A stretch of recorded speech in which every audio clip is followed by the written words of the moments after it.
All right, guys, wanted to talk about real quick. Firstly, welcome to the Walaway. If you haven't subscribed, please subscribe. Kyrie Irving re-upping or opting into his 1-year contract. Actually, a no-brainer if you think about it. I think his stock is very low. His stock has probably been low for some time. And there were some talks about him possibly joining the Lakers. I think the Lakers could only offer him a mid-level. Talking about the $5 to $7 million range, not much more than that. He just opted into, I think, 30 mil plus. But his stock was not at an all-time high, so it's going to be a lose-lose. He's not going to get the money he wants. He might be able to get to a team that he wants, but what are the Nets going to get in return, right? The whole question mark is, unless it was a sign and trade where it's a multiple-year deal, no one's going to take a gamble for 1 year because you've seen how that works out, unfortunately, right? In terms of all the movement he's done.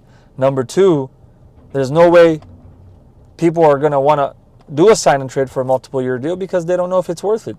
If you're a team like Miami, if you're a team like the Mavericks, if you're a team like the Lakers, fine, the Nets will sign him for 30 mil plus for 4 years, right? At least at 120 mils over 4 years. What if he doesn't play 2 out of the 4 years, right? And I think he just turned 30 or he's 30. So stock is at an all-time low. I think this is the best move for him. You got to show your value again this year, man. And then once he shows his value this year, he'll probably be able to sign one more nice contract as a 31-year-old point guard next season.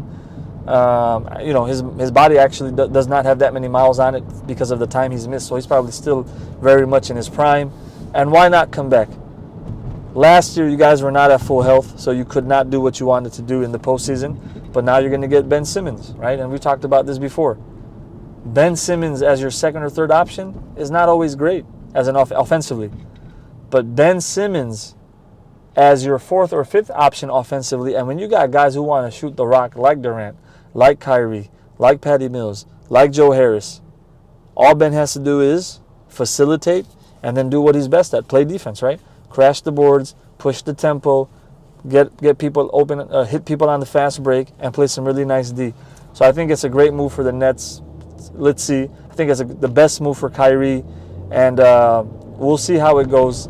But I think that was the best option, and we'll see what happens this next season.